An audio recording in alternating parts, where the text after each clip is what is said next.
did die that day. Okay. Adam and Eve did die that day.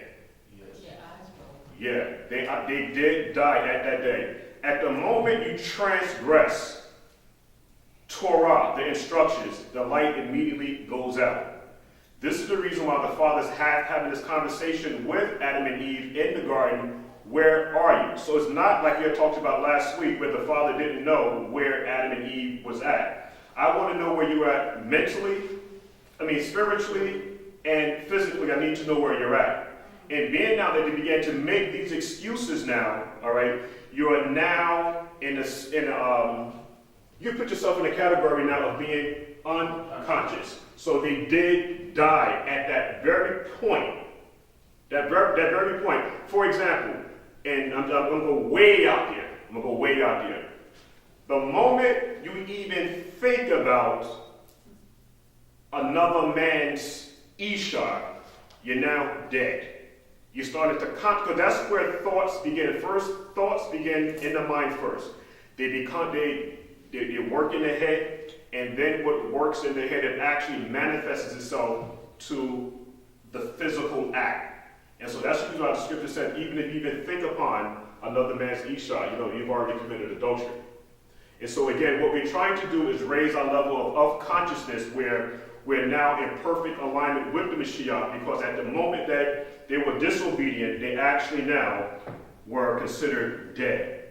Now, we talked about the reason why they died is because, as it mentioned in Genesis, the 3rd chapter, we see that their level of awareness had been altered. Their level of exposure to Yahuah had been altered because they tried to now cover, their sins with the fig leaves. Their level of shamefulness showing no shame in the eyes of the Creator. And the reason why we say that they showed no shame in the eyes of the Creator, because what they tried to do now is that they tried to cover themselves, and they began to now blame each other for the sin that actually happened in the garden.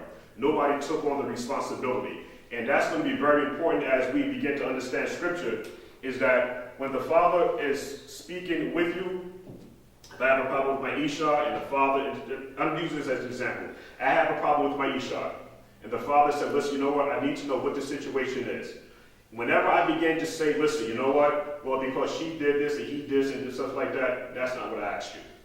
You know what, we're looking for everybody now to be conscious, tell what happened with you, because Adam began to say, it was the woman that you gave me that caused me to sin.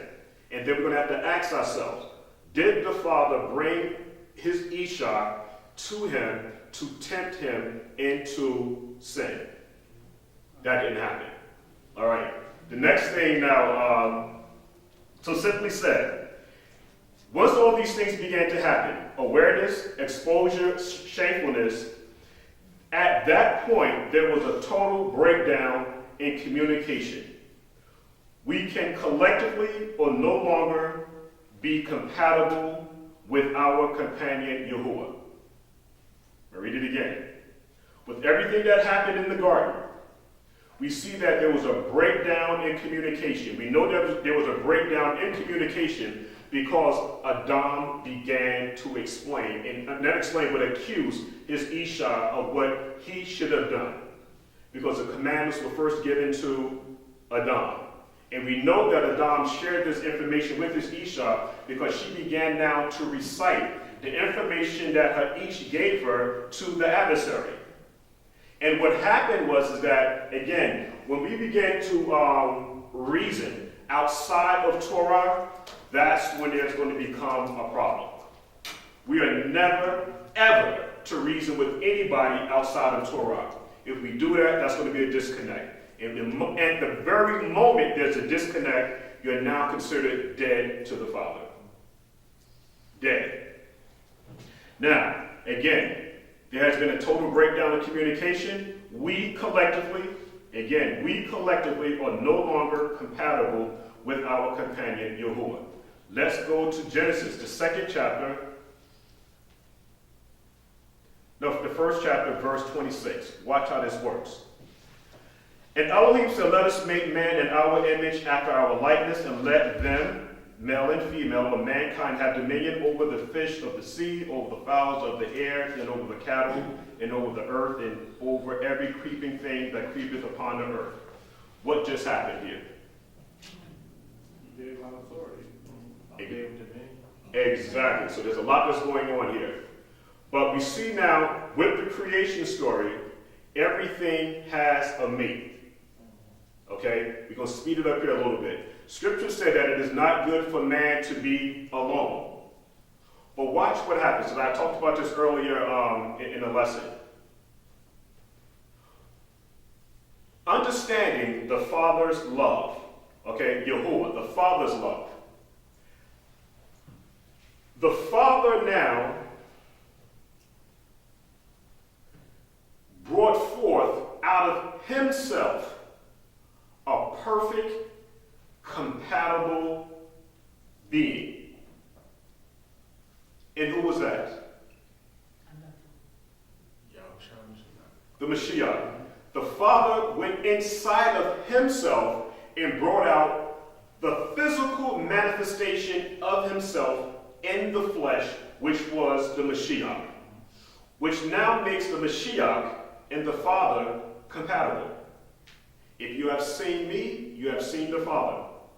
Because the Mashiyach came from out of the Father.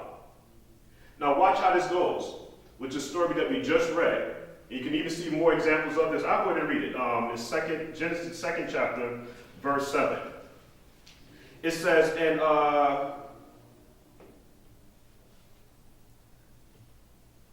we have verse 7.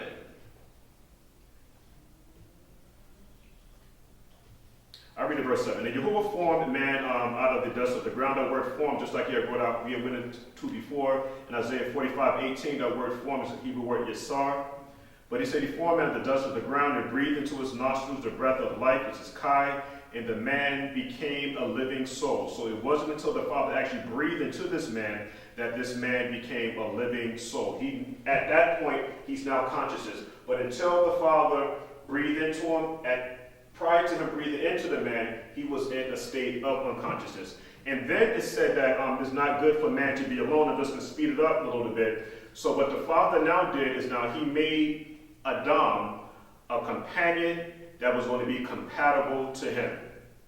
The same way that the Father went inside of himself and brought out a manifestation of himself was the Mashiyach, the Father did the same thing with Adam.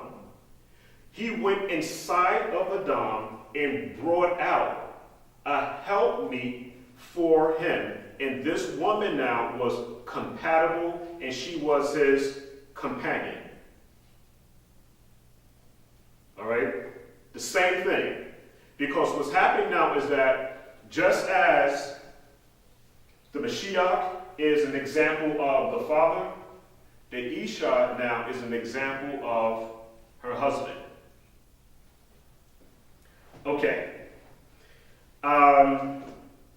In Bereshit, when the word says, let us create, or spoken, anybody know who the us is at this point here? Who is the us? Well, the word Elohim is plural. Right. So this is why it's important to go back to the Hebrew, because when you read, you're going to see the Aleph Tav in the Hebrew, the Et, show up there. Exactly, because when you see, just like you said, you see the word, and he created man. When you go into the Hebrew, you do see they call it the genetic marker. You do see the Aleph, and you see the Tav there. That's the genetic marker that both the man and the woman had on them. But when it says, let us make man in our image, we said, just like I said, the word us is plural. So we have the Mashiyach, because the Mashiyach is speaking to someone. In particular, do anybody know who these people were that the Father was speaking, that the Mashiyach was actually speaking to?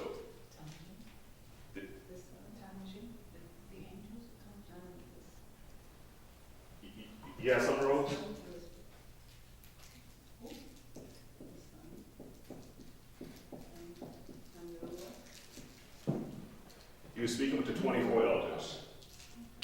Let's prove that. Let's go to the book of Revelation, the 4th chapter.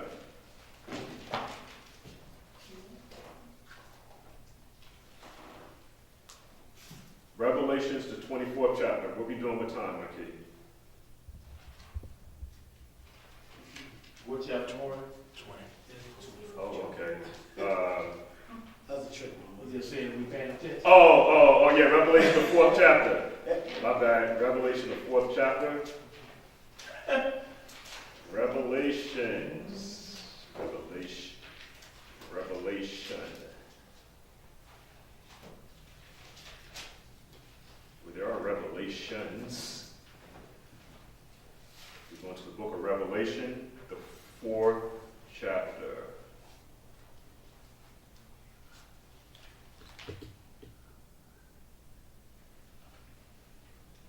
Come on. We're going to prove all things here. That we have one grand speaker. That grand speaker is the Mashiyach, and he's actually speaking to the 24 elders. Book of Revelation, the 4th chapter, chapter 4, verses 1 through 4, I'm going to read. After these things I looked, and lo, a door was opened in Shamayim. And the first voice which I heard was of a trumpet talking with me. This is Yahuah on the island of Patmos. Excuse me. It said, come up hither, and I will show thee the things that must occur hereafter. Instantly I was in the Ruach, or the Spirit, and lo, a throne was placed in Shamayim, and there was one seated on the throne. Who was seated on that throne? Yahusha. Everybody agree? The one that was sitting on that throne was Yahuah. Yahuah or Yahusha? The one that was sitting on that throne was Yahuah. 15 minutes. 15 minutes. Instantly I was in the center parts from the low, a throne was placed in Shamayim, and there was one seated on the throne. And he who sat was like the appearance of jasper stone, and of a sardine, and of rainbow of the clouds round about the throne, and formed as an appearance of emeralds. Around the throne were 24 seats. Upon those seats sat 24 elders who were clothed in white robes, and on whose heads are cornets of gold. Jump down to 10. The 24 elders fell down before him who sat on the throne, and they worshipped him who lived forever and ever, and they cast their cornets before the throne, saying, Worthy art thou, O sovereign our Elohim, the set apart one to receive esteem and honor and power, for thou hast created all things, and by thee they exist, and because of thy pleasure they had being, were created. Let's go to the next chapter, and it's going to let us know exactly who was sitting on this throne. 1 through 5. And I saw at the right hand of him who sat on the throne, again, and I saw at the right hand of him who sat on the throne a book which was written within, and one on the backside, and which was sealed with 7 seals. And I saw a strong messenger who proclaimed with a loud voice, Who is competent to open the book and loose the seals thereof?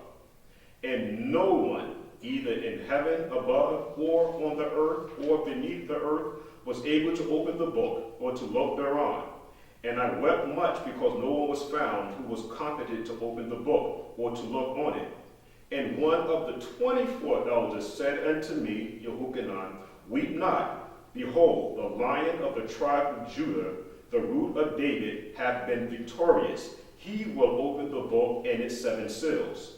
And I looked, in the midst of the elders stood a lamb, as if it was slain. It had 7 horns and 7 eyes, which are the 7 ruachs of Elohim, and that are sent into all the earth.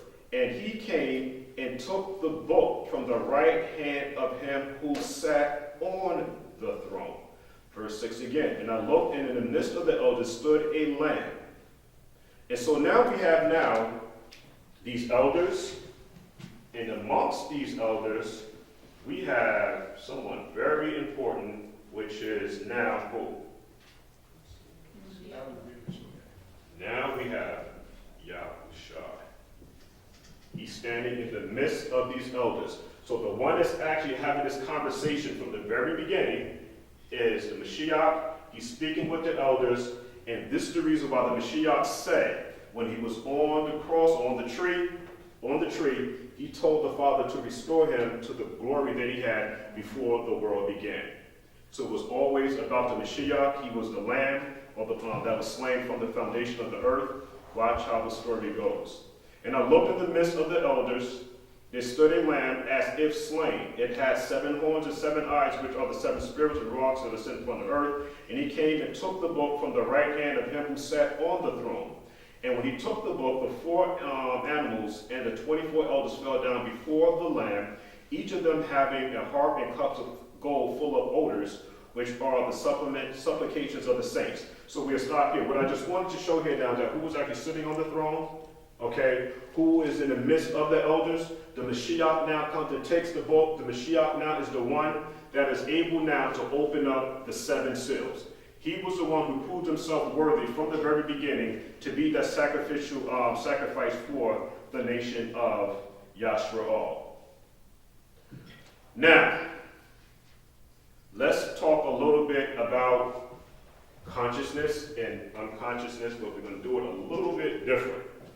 But we can still stay within inside of the confines of Scripture, but we're going to talk about anatomy a little bit and science a little bit. This is the question. And this is not an attack on anybody. It's not. Is the man and the woman compatible as companions today? Okay, we're talking about from consciousness to unconsciousness. Everything that we had talked about, the Father's creation, where we have now, is not good for man to be alone. Let us make him a helpmate. So this man and this woman is supposed to be compatible with one another, and they're also supposed to be each other's companion. So that word companion, I'll just write it down. How do we spell that? Companion. If you're talking about just any woman, I say no, because Adam received one right from the Father that was from him. So if we're going to look at that in today's terms, we would have to get a woman who is in the Father as you are. And if she's not, then it's not going to work. Right. So, in general, not even in general, okay, O'Shea. I was going to say, due to some lessons back a few weeks ago, and you were talking about the bloodline and all that type of thing, I would say no, because now, like a lot of people, they have a lot of different things mixed in. Mm-hmm. So I don't know that there's anybody that's, that perfect kind of pure alignment like it would have been back then. But that's just my conjecture. Right, okay, no problem. So is the man and the woman compatible as companions today? And the answer would be no. Maybe you can't see it. There's some marks over there. You can zoom it in, whatever it is that you want to do. This is not pointing the finger at any one particular person. The man is not compatible with the Isha. The Isha is not compatible with the male. Then go back to where it says, how can two walk together unless they agree? No. What we're going to talk about here is, when I say no, not is a wrong answer, because nobody gives a wrong answer, but what we're trying to do here now, we want to talk about something that I said very particular. As I said, we want to deal with anatomy. We want to deal with that for a little bit here. What we find interesting here is that when Adam and Eve were kicked out of the garden, something happened. Okay? Something happened to these two genetically also. Whenever you leave the presence of Yahuah, your consonants change, your character change, your demeanor change, and even your genetic makeup changes. We see in Scripture when you're now in the presence of the Father, you're now changed to what? A lightened being. When you're no longer in relationship with the Father, you're no longer a companion and you're no longer compatible. If you're not compatible, if you're not a companion with the Father, there's absolutely no way in the world that you can be a companion or compatible to your significant other. We were redeemed by the blood of the Mashiyach, but let's show something what's happening here. When this conversation or this line of reasoning began to happen between the adversary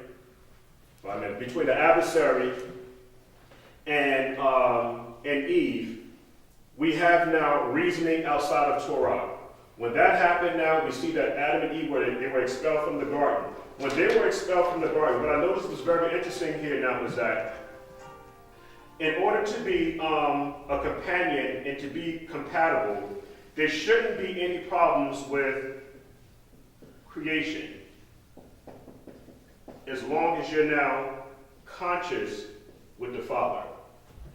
Watch how this thing begins to work.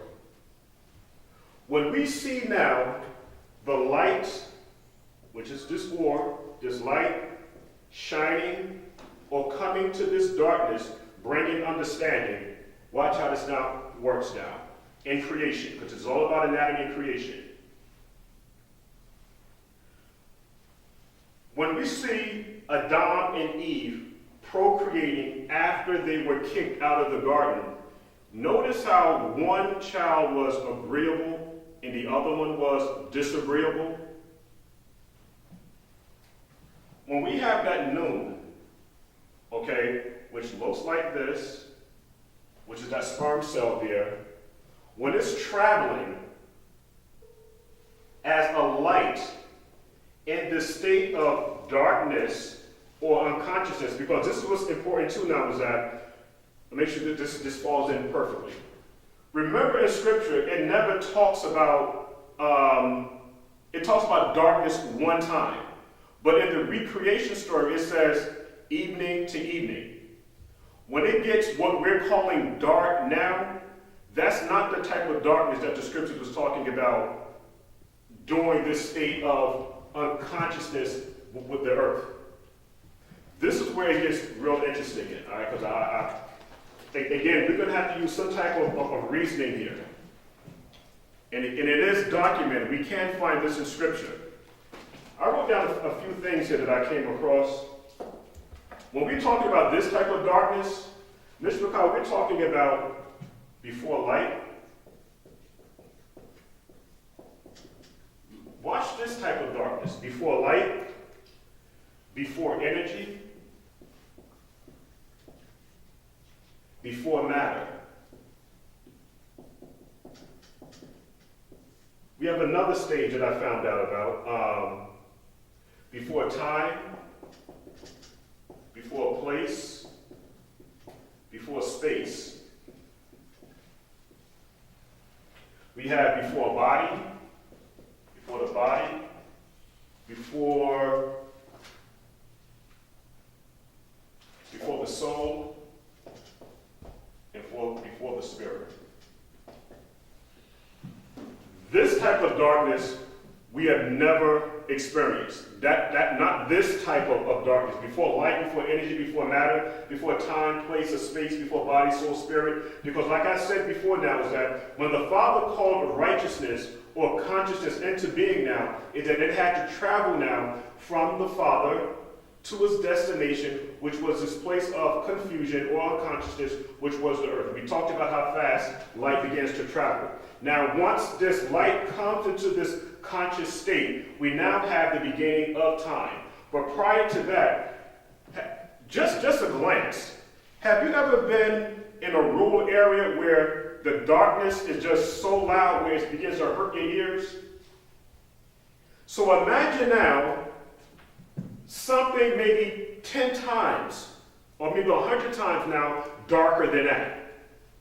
Because when we have the sun now, and we have the earth. Okay, we just work me for a little bit now. Okay, we're going to draw the earth as a circle. What's happening now is that we're getting our light from the sun and the stars. But what's happening now is that when the sun begins to do its thing, it's just rotating and everything like that, we have a situation now on this side, we would call that dark, right? But there's never a point where the sun isn't shining. Okay, with that, wow. Okay, so what's happening here now is that at this point, the sun is still shining. It's just that we're not getting enough sunlight. So what you're now called, we're seeing that this is now called what? Shadow hours. Okay, not dark. Not the dark that is talked about, void and darkness. Not that type of darkness here. So when we see now with creation, being that the Father took the Mashiyach out of himself, and then we have another creation. That's it.